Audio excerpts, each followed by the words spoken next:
అయితే ఇట్లా లేపుతాం రేవంత్ అన్నని నాకు కూడా అర్థం కాదు అది అట్లుంటది. తెలంగాణ స్టేట్స్ కి స్టేట్ గయా ఫెస్టివల్ కి బతుకమ్మ ఉండాలి చేతుల బతుకమ్మ గయా ఇట్లా చార్మినార్ ఉంటుండే, ఇప్పుడు అది కూడా లేదు. చార్మినార్ గయా చార్మినార్ అన్ని తీసేస్తే క్వశ్చన్ చేయొద్దంటే ఎందుకు చేయమన్నా? ఇప్పుడు ఇప్పుడు మేము మాట్లాడుకుందాం రాంగ్ ఏమున్నా చెప్పండి. సికింద్రాబాద్ అనగానే ఫస్ట్ మనకు గుర్తుకొచ్చేది లస్కర్ బోనాలు. లస్కర్ బోనాలు తలసాని శ్రీనివాసరావు పద్మారావన్న గట్టి తీస్తారు.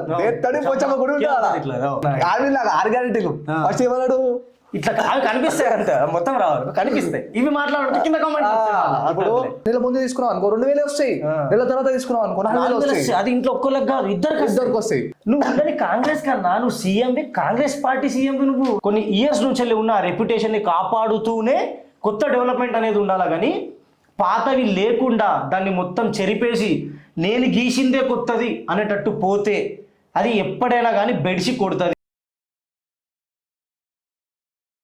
నమస్తే, వెల్కమ్ టు చిత్రగుప్త్. ఏంది 2 చైర్లు వేసుకొని ఒక్కొని కూర్చొని అనుకుంటున్నారా? మా వాడు ఆన్ ది వేలు ఉన్నాడు, కంటెంట్ ఏదో క్రియేట్ అయిందంట తీసుకొని వద్దామంటున్నాడు. దాని లోపల నేను ప్రీవియస్ వీడియో గురించి వెళ్ళి మాట్లాడాలి. కేసీఆర్ ఏం చేసిండు, రేవంత్ అన్న ఏం చేసిండు అనే దాని మీద పాయింట్లో జస్ట్ మాట్లాడినందుకే కామెంట్లలో వేసుకుంటున్నారు. పాజిటివ్ నెగిటివ్ 2 వచ్చినాయి. 2 కూడా మేము తీసుకోవాల్సిందే ప్లాట్ఫామ్లో ఉన్నప్పుడు. బట్ నాకు ఈ ఫ్రస్ట్రేషన్ ఎట్లా పోతుంది కాంగ్రెస్ కార్యకర్తలు అంటే అమ్మలక్కన్న లెక్కెట్టేసుడు కేసీఆర్ ఇట్లా చేసిండు మరి రేవంత్ అన్న చేయలేదా అంటే ఊరే చేయలేదా చేసిండా నాకు క్లారిటీ లేకనే నేను మిమ్మల్ని అడిగిన. నాకు కేసీఆర్ ఏం చేసిండో క్లియర్గా చెప్పిన, రేవంత్ అన్న ఏం చేసిండు అర్థం కాకనే కదా అడిగిన. క్వశ్చన్ చేస్తే కూడా ఎక్కువైందిరా అయ్యా. మావాడు కూడా వచ్చిండు దారా అజయ్ దా ఇవాళ మళ్ళీ పంచాయతీ తీసుకొచ్చిండు చూద్దాం. నమస్తే. నమస్తే. ఏం నడుస్తుంది? ఏదో నిన్నటి వీడియో గురించి మాట్లాడుతున్నా ఈ గ్యాప్ లో వచ్చింది కామెంట్లు నెక్స్ట్ లెవెల్ వచ్చినాయి కానీ నాకు ఒకటి అర్థం కాలేదు ఇక్కడ. ఇప్పుడు కేసీఆర్ ఏం చేసిండు అది చేసిండు అని మనం మాట్లాడినాం. అవును, వాళ్ళకి అంతమంది కాంగ్రెస్ కార్యకర్తలు పెద్ద ఓట్లాడుతారు కదా. రేవంత్ రెడ్డి ఏం చేసిండు ఇప్పటివరకు ఒకటి ఎట్టలే కామెంట్. అదే చెప్తలేరు. అదే అడిగినాం మేము. రేవంత్ అన్న నువ్వు ఏం చేసినావు అని అడుగుతున్నాం అంతే. అన్న ఏం చేసిండు మనకు చెప్పిండ్రు అనుకో మనం కూడా అదే మాట్లాడతాం అయితే ఇట్లా లేపుతాం రేవంత్ అన్నని. ఈడ ఒక కొత్త పంచాయతీ వచ్చిందబ్బా మన తెలంగాణలో. సికింద్రాబాద్ పార్లమెంట్ ని మల్కాజ్గిరి పార్లమెంట్ కమిషనరేట్ నుంచి టైఅప్ చేస్తున్నా అన్నది పంచాయతీ వచ్చింది. అయితే దానికన్నా ముందు మనం ఒకటి మాట్లాడుకుందాం. ఇప్పుడు రేవంత్ రెడ్డి వచ్చి 2 సంవత్సరాలు అవుతుంది. కేసీఆర్ ఉన్నప్పుడు టీఎస్ అని ఉండే. ఇప్పుడు నీకేం కనబడుతున్నాయి బండ్ల మీద? టీఎస్ అంటే తెలంగాణ స్టేట్. ఎందుకంటే ఆంధ్ర నుంచి సపరేట్ అయిపోయిన తర్వాత స్టేట్ గా గుర్తించాలి కాబట్టి తెలంగాణని తెలంగాణ స్టేట్ అని చెప్పేసి దాన్ని అట్లా పెట్టారు. అంటే టీ అంటే తెలంగాణ, ఎస్ అంటే స్టేట్ అనేసి. టీజీ అని మీనింగ్ ఏంటో నాకు అర్థం కాదు. నాకు కూడా అర్థం కాదు. అది అట్లుంటది. దాని తర్వాత ఇప్పుడు తెలంగాణ అంటే బతుకమ్మ, బతుకమ్మ అంటే తెలంగాణ అని చెప్పి అందరికీ తెలుసు. అవును. రేవంత్ రెడ్డి వచ్చినాక అసలు బతుకమ్మ లేదు. బతుకమ్మ చీరలు ఇస్తాడు, బతుకమ్మ చీరలు అంటే గాయబ్ అయిపోయాయి. ఎందుకన్నా మళ్ళీ పోనీ తెలంగాణకి బతుకమ్మ ఫేమస్ గా ఫెస్టివల్. అవును, బతుకమ్మని తీసేసారు. తెలంగాణ తల్లిలారా అటు అది టీఎస్ లో ఇప్పుడు తెలంగాణ స్టేట్స్ కి స్టేట్ గయా బతుకమ్మ ఫెస్టివల్ కి బతుకమ్మ ఉండాలి చేతుల బతుకమ్మ గయా. అయితే నువ్వు ఇంకోటి నువ్వు అదన్నీ చూస్తున్నావు. తెలంగాణలో ఫస్ట్ లా చార్మినార్ ఉంటుండే, ఇప్పుడు అది లేదు. ఎన్నెన్ని తీసేస్తారు ఇట్లా. హైలైట్ చెప్తే నువ్వు బ్యానర్ లేపించుకుంటారు కదా. ఇప్పుడు పొలిటికల్ బ్యానర్ లేపించుకుంటారు. తెలంగాణ టూరిజం మొన్న ఎయిర్ బెలూన్ అయింది చూడు మన గచ్చిబౌలి గోల్. దాంట్లో చూడు నువ్వు మొత్తంలా ఇప్పుడు అది ఈవెంట్ కండక్ట్ చేసింది ఎవరు? తెలంగాణ గవర్నమెంట్. మరి తెలంగాణ లోగో ఉండాలిగా. తెలంగాణ లోగో లేదు, తెలంగాణ టూరిజం అని రాస్తారు. లోగోనే రేపు చెప్తారు. పోస్టులకు జాగా జారిపోతే ఫోటోలకే పంచాయతీ. మనం ఇది ప్రోటోకాల్ అనేది దానికి కూడా ఉంటుంది కదా. ఇప్పుడు మీరు ప్రతి ఒక్కటి అన్ని తీసేసుకుంటా పోతాం. అన్ని తీసేస్తే క్వశ్చన్ చేయొద్దంటే ఎందుకు చేయమన్నా? ఇప్పుడు మేము మాట్లాడుకున్న దాంట్లో రాంగ్ ఏమున్నా చెప్పండి. ఇప్పుడు మాట్లాడుకున్న దాంట్లో టీఎస్ లో నుంచి స్టేట్ ని తీసేసినావు, చేతిలో నుంచి బతుకమ్మని తీసేసినావు. ఇప్పుడు సికింద్రాబాద్, హైదరాబాద్ అంటే ట్విన్ సిటీస్ అని చెప్పేసి గర్వంగా చెప్పుకుంటారు. ఇప్పటిది కాదు కదా, అది ఎప్పటి నుంచి దాన్ని కూడా నువ్వు మర్జీ చేసేస్తా తీసేస్తా అంటే అలా ఏం చేద్దాం అనుకుంటారు దీంతో మీరు?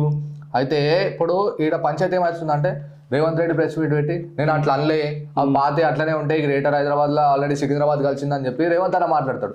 కానీ ఇక్కడ పెద్ద క్వశ్చన్ ఏం నడుస్తుంది తెలుసా? సికింద్రాబాద్ లో నేను మన దోస్తులు ఉంటే మాట్లాడుతుంటే, అన్న ఈయన స్టేట్మెంట్లు ఏమో ఒకటి ఉంటాయి, ఆడ బేగంపేట్ల, బోయిన్పల్లిలా, మోండా మార్కెట్లో ఆల్రెడీ పనులు నడుస్తున్నాయి అన్న. మల్కాజ్గిరి కమిషనరేట్ కొత్త ఇచ్చిండు, దాంట్లో కలిపేసిండు, నార్త్ జోన్ లో కమిషనరేట్ కలిపేసిండు, ఆడ ఫంక్షనింగ్ నడుస్తున్నాయి, అన్ని నడుస్తున్నాయి. ఈయనేమో ఈడ ఒకటి మాట్లాడతాడు, ఆడనేమో పనులు నడుస్తూనే ఉన్నాయి అన్నారు. అయితే ఇక్కడ ఒక టాపిక్ రేజ్ చేయాలి హరీష్. నేను ఇప్పుడు సికింద్రాబాద్ అనగానే ఫస్ట్ మనకు గుర్తుకొచ్చేది లస్కర్ బోనాలు. లస్కర్ బోనాల్లో ఎవరు పెద్దగా అంటే తలసాని శ్రీనివాస, పద్మనాభ గట్టి తీస్తారు, పోచమ్మ గుడి ఉంటారు. అయితే తలసాని శ్రీనివాస్ అన్న సేవ్ సికింద్రాబాద్ అని చెప్పి ఒక ర్యాలీ చేసారు. అయితే నేను ఆడ ఒక క్వశ్చన్ మార్క్ వచ్చింది నాకు. నేను ప్రెస్ మీట్ చూస్తున్నా శ్రీనాన్నది. అయితే 5 రోజుల కింద పర్మిషన్ అప్లై చేసిరంట అబ్బా పోలీస్ డిపార్ట్మెంట్. ఇక్కడ తెలంగాణ హోమ్ మినిస్టర్ ఎవరు? రేవంత్ రెడ్డిగా. అయితే 5 రోజుల కింద పర్మిషన్ బుక్ చేసిరంట. పర్మిషన్ చేసినప్పుడు ఒక రోజు ముందు పిలిచిరంట, ఎవరైతే కమ్యూనిటీ ఉంటారో ర్యాలీ, దానికి శాంతి ర్యాలీ అని పెట్టుకోరు. శాంతి ర్యాలీ అంటే ఏంటి? నల్ల బట్టలు వేసుకొని నల్ల జెండాలు తీసుకోతారు. శాంతియుతంగా చేస్తారు, ఏం కొట్లాడలు లేకుండా నార్మల్ నడుచుకుంటారు. అయితే ఒక రోజు ముందు పిలిచిరంట, పర్మిషన్ ఇచ్చిరంట. అన్న పర్మిషన్ ఇచ్చి ఈ రూట్ నుంచి ఈ రూట్ మ్యాప్ అని చెప్పి పోలీసులు రూట్ మ్యాప్ ఆల్రెడీ రీసెర్చ్ చేసుకురంట. ఏ నుంచి పారాడైజ్ నుంచి గాంధీ స్టాచ్యూ వరకు రోడ్ మ్యాప్ ఇది, మీరు ఈ రోడ్ లో పోవాలని చెప్పి పోలీసులు చెప్పారు. పోలీసులు రోడ్ మ్యాప్ ఇచ్చి పేపర్ ఇచ్చిరంట. ఇప్పుడు పర్మిషన్ లెటర్ ఇస్తారు కదా, స్టాంప్ వేసి ఇచ్చిన తర్వాత సరే మనకు వచ్చారు కదా అని చెప్పి అందరు రెడీ అయిపోయారంట. సీనాన్న వాళ్ళు పార్టీ మొత్తం రెడీ అయిపోయింది. అయిపోయినాక హైలైట్ చూడు, రాత్రి 10:40కి వాట్సాప్ లో మెసేజ్ వస్తుంది, ఏమని? మీ పర్మిషన్ క్యాన్సిల్ అయిపోయింది, మీరు చేయొద్దు అని. రేపు ర్యాలీ తీయాలంటే ఇలా నైట్ బంద్. అయితే ఇప్పుడు 5 రోజుల కింద చేసినప్పుడు మనం ముందే చెప్పొచ్చు కదా, పర్మిషన్ లేదంటే కోర్టుకో చేసుకుంటారు వీళ్ళు. అట్లా కాదు, వీళ్ళు చేయొద్దు, ఇచ్చినట్టు ఇచ్చి తీసేసుకోవాలి. ఏందన్నా ఆరు గ్యారెంటీలు. ఫస్ట్ ఏమన్నాడు, ఇట్లా కనిపిస్తాయి అంత మొత్తం రావాలి, కనిపిస్తాయి ఇవి మాట్లాడుతూ కింద కామెంట్. ఇప్పుడు 6 గ్యారెంటీలు అప్పుడు ఏమన్నాడు అన్న, ఇప్పుడు నెల ముందు తీసుకున్నావు, నెల ముందు తీసుకున్నావు అనుకో 2,000 వస్తాయి, నెల తర్వాత తీసుకున్నావు అనుకో 4,000 వస్తాయి. అది ఇంట్లో ఒక్కళ్ళకి కాదు, ఇద్దరికి వస్తాయి. మళ్ళీ ఏంది, నువ్వు పెళ్లి చేసుకున్నావు అనుకో, ఇప్పుడు ₹1,00,000 ఇస్తామే, వచ్చేసారి పెళ్లి చేస్తే 1,00,000 ఇస్తాం. అది మీకే గిట్ట ఎవరు పంచాయతీ ఇటు పర్మిషన్ ఇచ్చి కాదన్నా. ఇప్పుడు మీకు మర్జీ చేయాల్సినంత అవసరం ఏమొచ్చింది? ఇప్పుడు ప్రతి ఒక్కటి అంటే ఇప్పుడు మన అస్తిత్వాన్ని కోల్పోయే అంత తీసుకుపోయే రాజకీయాలు ఎందుకు? అయితే హరీష్ నేను ఒక పాయింట్ చెప్తాం. నీకు గంత కలిపేది ఉంటే 150 ఉండే బీఆర్ఎస్ ఉన్నప్పుడు, నువ్వు 300 చేసినావు. 300 100 హైదరాబాద్ కి, సికింద్రాబాద్ 100 ఇచ్చి దాన్ని సపరేట్ గా సికింద్రాబాద్ మున్సిపల్ కార్పొరేషన్. నీకు మల్కాజ్గిరి మున్సిపల్ కార్పొరేషన్ ఎందుకు వచ్చుకున్నావు మాకు తెలుసు అన్నావు. గతంలో మల్కాజ్గిరి ఎంపీ ఉండే మంచిగా మల్కాజ్గిరి చేసుకుంటున్నాం. నాది నేను మధ్య మైనంపల్లి వచ్చిండు, నాకు మస్తున్నది అనుకుంటున్నాం. గాడు ఏం నడవడా పప్పులు. మళ్ళా ఇంకోటి క్వశ్చన్, కావాలంటే నువ్వు సికింద్రాబాద్ ఒక డిస్ట్రిక్ట్ చెయ్యి, సపరేట్ చేసేసి దీని హోదా దీనికి ఇచ్చి దీని ప్రెస్టేజ్ దీనికి ఉంచాలే కానీ దీన్ని దాంట్లో మర్జీ చేసేసి ట్విన్ సిటీస్ ని కూడా నేను గయా చేస్తా, పేరే ఉండకుండా చేస్తా అంటే అది కరెక్ట్ కాదు. అర్థమైతే లేదు. హైదరాబాద్ 100 అయిపోయినాయి, సికింద్రాబాద్ ఇంకా 100 ఉన్నాయి కదా, 300 కదా మొత్తం, ఇంకా 100 ఎడిపోయినాయి. నీకు అర్థమవుతుందా? 100 ఫ్యూచర్ సిటీకి తీసుకోబోతుండు. 100 ట్విన్ సిటీస్ లేపేసి ఫ్యూచర్ సిటీ నేను చేసిన అని చెప్పుకోవాలి కదా. ఇది ఎట్లా పోతుంది తెలుసు హరీష్? చంద్రబాబు ఉన్నాడు కదా, హైటెక్ సిటీ ఫ్యూచర్ సిటీ అట్లా అలవాటు, ఇది అట్లా పోతుంది. నీకు అర్థమైంది నాకు వచ్చాను. అమ్మో మస్తు ఉన్నా కూడా ఏమంటాడు, నిన్ననే ఎన్టీఆర్ రేవాలి ఎన్టీఆర్ గారి ఆత్మ శాంతించాలి అని అంటే బీఆర్ఎస్ ని లేకుండా చేయాలి అన్నా. నువ్వు కాంగ్రెస్ గవర్నమెంట్ లా బీఆర్ఎస్ ని బొంద పెట్టాలన్నాడు. నువ్వు ఉన్నది కాంగ్రెస్ కన్నా, నువ్వు సీఎం, కాంగ్రెస్ పార్టీ సీఎం. నువ్వు అట్లా నువ్వు అసలు నువ్వు ఏం చేస్తున్నావు నీకన్నా అర్థమైతే ఓకే. అరే ఏం చేస్తున్నావు అర్థమైతలేదు కాదు వారీష్, నీకు అర్థమైతలేదు ఏం చేస్తున్నావు. ఇప్పుడు 25 నుంచి 30 తారీఖు వరకు హార్వర్డ్స్ లా అన్న స్టూడెంట్ 21 దశాబ్దం అయితే లీడర్షిప్ ఎట్లా చేయాలన్నది నేర్చుకోనిక పోతుండే హార్వర్డ్ యూనివర్సిటీ. సికింద్రాబాద్ ని ముక్కలు చేస్తా అన్నాడు. సికింద్రాబాద్ ని ముక్కలు చేస్తే నిన్ను ముక్కలు చేస్తా అన్నాడు. మళ్ళీ దాని మీద ఏం మాట్లాడతలేవు ఎందుకేను? అయితే కేటీఆర్ ప్రెస్ మీట్ ఆల్రెడీ నేను హరీష్ కి షేర్ చేసిన, హరీష్ మాట్లాడతాను. హరీష్ కేటీఆర్ అన్న ఏం మాట్లాడిండో ఒకసారి చెప్తావా?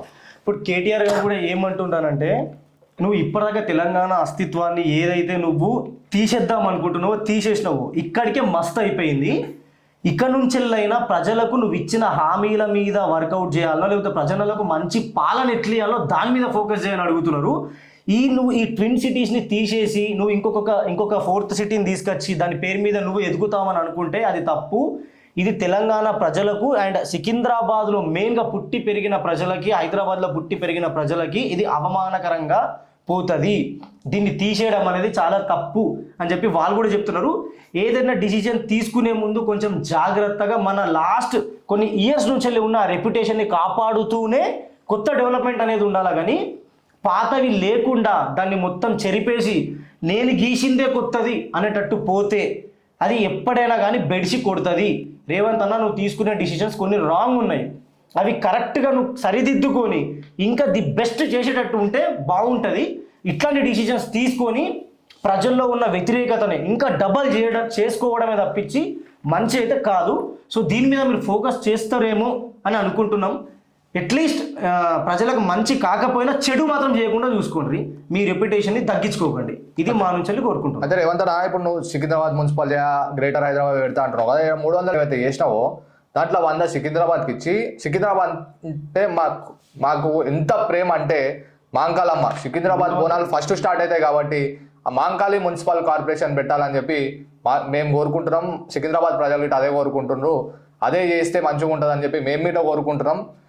దయచేసి చూస్తున్న వ్యూవర్స్కి అందరికీ వీడియో లైక్, షేర్, సబ్స్క్రైబ్ చేయాలి. ఇప్పటివరకు ఛానల్ సబ్స్క్రైబ్ చేయకపోతే సబ్స్క్రైబ్ చేయాలనుకుంటా కోరుకుంటున్నాం. ఇంకోటి, ఈ వీడియో ఎంత షేర్ చేస్తే అంత ప్రజలకు రీచ్ అవుతుంది, మాకిట బూస్ట్ వస్తుంది నెక్స్ట్ వీడియోలు చేయడానికి. ఈ వీడియో హైప్ చేయాలని మేము కోరుకుంటున్నాం. జై హింద్, జై భారత్. Thank you.